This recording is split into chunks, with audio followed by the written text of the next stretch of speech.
Narito na ang Veritas Editorial, ang paninindigan ng Veritas 846 sa mga napapanahong usapin sa bansa. Pakinggan si Reverend Father Anton C.T. Pascual, Pangulo ng Veritas 846, ang radyo ng simbahan. Veritas Editorial. Kapanalig, pagwabaldas sa pera ng taong bayan dahil sa isang pagkakamali.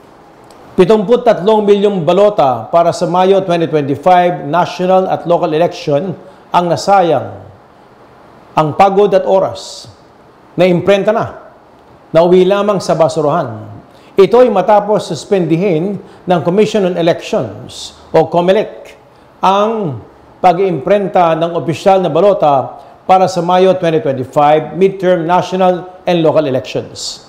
Kapanalig, 1 bilyong piso. 1 bilyong piso ang budget ng COMELEC sa pag-iimprenta ng balota. Ang suspensyon ng pag-iimprenta ng balota ay pagsunod ng COMELEC sa inilabas ng Korte Suprema na Temporary Restraining Order o TRO na pumipigil sa poll body na implementa o ipatupad ang desisyon na nag-disqualify sa Certificates of Candidacy ng 5 individual na tatakbo sa Mayo 12. Kapanalig, bukod sa suspensyon ng printing of ballots, ipinag-utos din ng COMELEC ang pagpalit ng candidates, mga database, election management systems, automated counting machine, at consolidation and canvassing system. Ipinag-utos din ang regeneration sa 1,667 ballot face templates, serialization at pagpalit ng numbering ng mga kandidato. Kapalpakan, aminado, ang ehensya na magastos at time-consuming ang nangyari dahil sa kutusan ng Supreme Court, ika nga.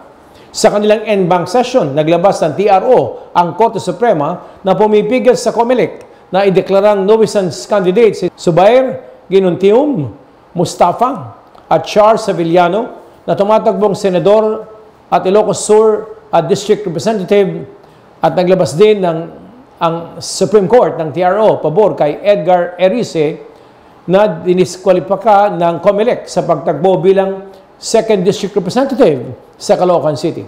Gayon din si Florenzo de Ramos Ritualo Jr. na kinansila ang COC para sa City Council ng San Juan City. Ibinasura ng Korte Suprema ang katwiran ng COMELEC na walang kakayahang pinansyal ang nasabing mga kandidato, kaya kinansila ang kanilang COC at idineklarang nuisance candidate. Sinabi ng Supreme Court na binaliwala at hindi ginalang ng COMELEC ang bona fide intention ng kandidato na tumakbo sa public office kahit walang kakayahan na magsagawa ng malawakang pagkakampanya. Simple lang ang kwalifikasyon sa mga gustong tumakbo ng public office sa ilalim ng 1987 Philippine Constitution at Omnibus Election Code. Natural-born citizens of the Philippines, registered voter, able to read and write, at least 40 years of age para sa Pangulo ng Bansa, resident of the Philippines for at least 10 years immediately preceding the election. Ganito rin ang kwalifikasyon sa senador, representatives, governor, vice governor, sangguniang panlunsod, mayor, vice mayor, city council. Wala sa kwalifikasyon kung may pera ka o wala, may partido ka o wala. Ano nangyari sa COMELEC? Lahat ng mga commissioner dito ay pawang mga abogado. Pero pagdating sa party list representative, nakakalusot ang mga party list na wala namang kinakatawan ng marginalized sector. Walang sentido komon, ika nga. Nakakahiya, di po ba kapanalig? Nasasaad sa Catechism of the Catholic Church na it's the duty of citizens to contribute along with the civil authorities to the good of society in a spirit of truth, justice, solidarity, and freedom. Sinasabi din sa Evangelii Gaudium na public service, when it seeks the common good, is a lofty vocation. Kaya kapanalig, huwag tayong maging bias at prejudice. No? Hindi hadlang ang pera sa pagtakbo kung nais nating maglingkod sa bayan.